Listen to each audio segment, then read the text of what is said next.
Kalau dulu lulusan SMP bisa kerja kantoran, ya kan? Sekarang lulusan sarjana pun banyak yang nganggur. Ada lebih 4.000 lah kurang lebih sarjana pengangguran di Indonesia.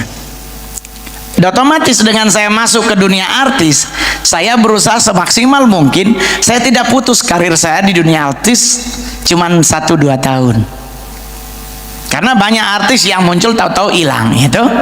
Saya ingin bertahan karena saya berpikir ya udahlah, dunia artis lah yang menjadi ladang duit saya. Mulai saya pelajari stand up, saya tidak belajar dari stand up komedian luar negeri. Mau ada Chris Tucker ke, ada siapa ya? Jerry Seinfeld ke, ada apa Bill Cosby ke, ada siapa itu yang udah meninggal. Pokoknya udah banyak lah, pokoknya ada Adam Sandler lah. Enggak, saya enggak belajar dari mereka. Orang tanya kenapa enggak belajar dari mereka? Mereka bahasa Inggris. Bahasa Inggris saya TOEFL-nya cuma 80. Cuman thank you, bye, okay, good morning, good day. Cuman itu doang, ceng. Cuman 8 biji yang gua hafal bahasa Inggris. Lah mereka ngomongnya bahasa Inggris, ya gua banyakan nganga, Pak. Waktu Russell Peters stand up ke Indonesia, gua mingkem di luar, ngomong apa itu orang. Saya nggak pernah kursus bahasa Inggris, Pak. Kalau Mandarin iya. Lah stand up bahasa Cina belum ada yang masuk di sini, siapa yang nonton? Segelodok yang hadir pasti. Tetapi saya pikir nggak apa-apa lah, saya belajar dari stand up komedian lain. Saya jadikan 3 orang stand up Indonesia, Panji, Radit, dan Ernest Prakasa, jadi apa ya? Jadi guru untuk saya tonton mereka stand up. Dan luar biasa, saudara, sampai sekarang saya masih tetap bertahan sebagai stand up komedi terbaik, terlaris, termahal di Indonesia. Cakep tuh, cakep saudara. Orang tanya kenapa lu bisa berhasil sebegitu, Mol? Karena saya tidak pernah ribet dalam hal mikir. Kita kadang-kadang ribet tuh di mana? Yang paling bahaya di pikiran, Pak. Mau jalan gitu, ada kita udah mau keluar rumah, cecak jatuh darah, Yesus jangan keluar, pasti kecelakaan. Akhirnya ngeden di rumah nungguin. Coba kalau keluar, karena kenapa? Karena kita pikir kalau cecak jatuh pasti kecelakaan. Ada lagi, Pak, saya boleh jujur, naik pesawat gitu, ada anak kecil pas mau masuk ke Garbarata nangis. Orang bilang kalau ada anak kecil nangisnya meronta-ronta, nggak mau naik pesawat, itu pasti kecelakaan. Mumet otak gua, Pak. Apalagi tahu-tahu ada anak kecil lagi nangis, jadi total 2 anak kecil. Gua mikir mau balik nggak ya ini? Ini takut bener kecelakaan, kan meninggal game di atas, belum nyampe bawah. Kenapa? Karena semua dipikir. Dipikir terus. Sama juga kita mau makan, dipikir terus. Kata dokter nggak boleh nasi putih karena karbohidratnya tinggi. Mumet lagi kita. Terus nasi apa dong? Nasi merah, Pak.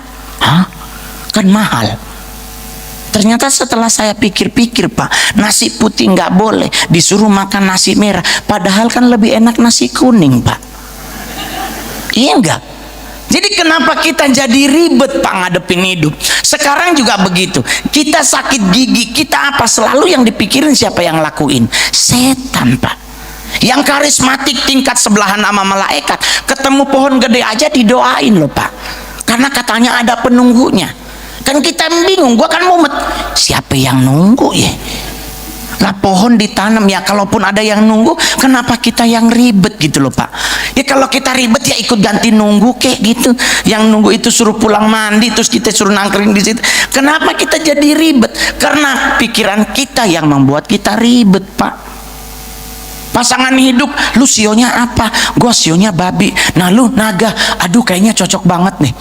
Ya tetep aja nggak cocok kalau cowok sama cowok. Gitu loh. Jadi jangan terlalu ribet sama mikir. Ini otak cuman segede bapau. Apapun kalau kita pikirkan nggak akan jadi. Saya kalau mikir makan siang di istana, lu kirain enak, Pak?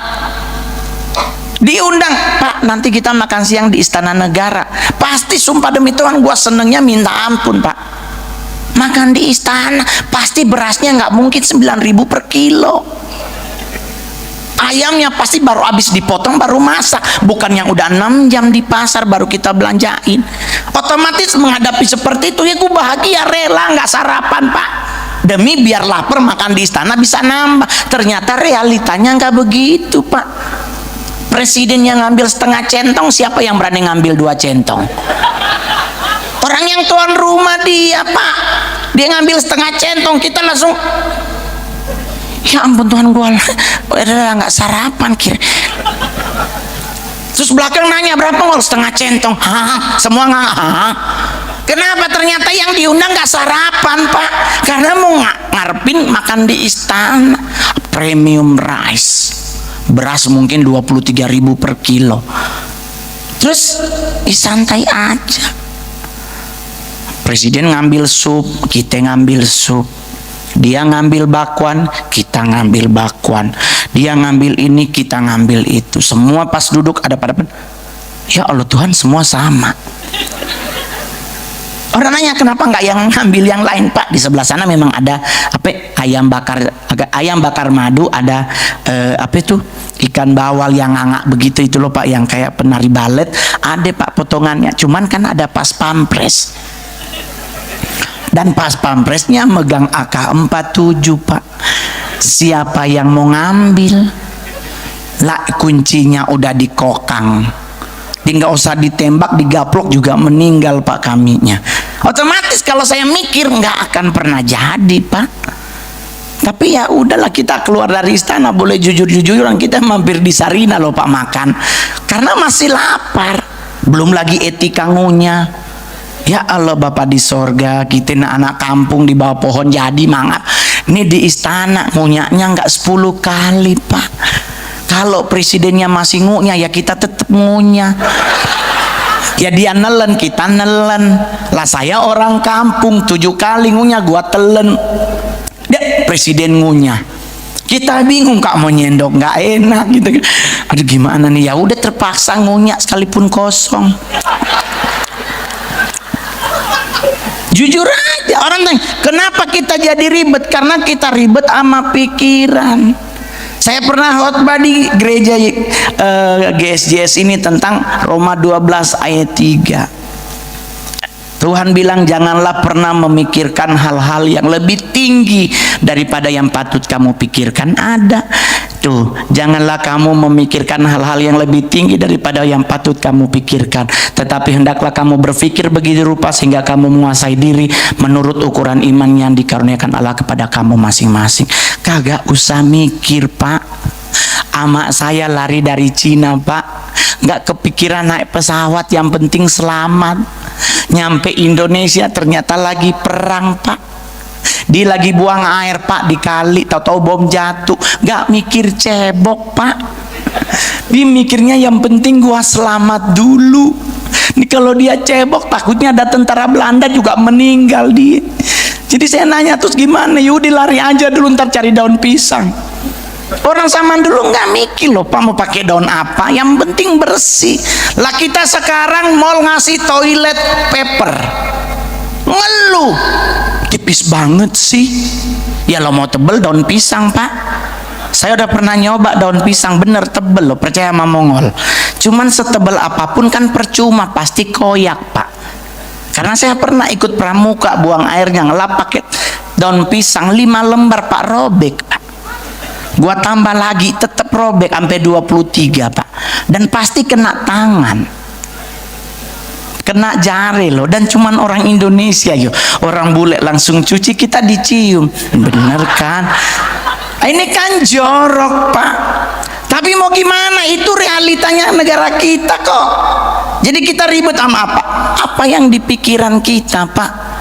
Duh, nggak boleh ini loh, Ngol, nanti ini begini, ini nggak boleh begitu loh, Ngol, ini nanti kamu begini, ini kamu nggak boleh begini loh, Ngol, ini begitu, nggak boleh pakai sampo ini loh, Ngol, nanti kamu rambutnya jadi begini. Terus mau pakai apa? Pakai santan kelapa? Emang bagus, mengkilat. Nenek saya pakai santan kelapa, tapi kan apek bantalnya, Pak. Ini bantal seminggu nggak dicuci, sarungnya dibuang ke kolam, meninggal loh ikannya, Pak. Serius.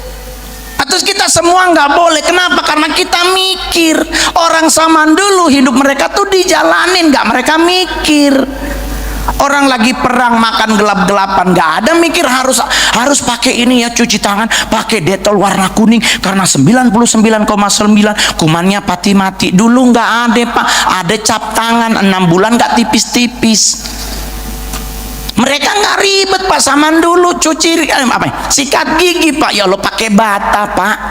Lah kita sekarang pakai Pepsodent, ngeluh, jangan Pepsodent kurang bagus, pakai Sensodyne.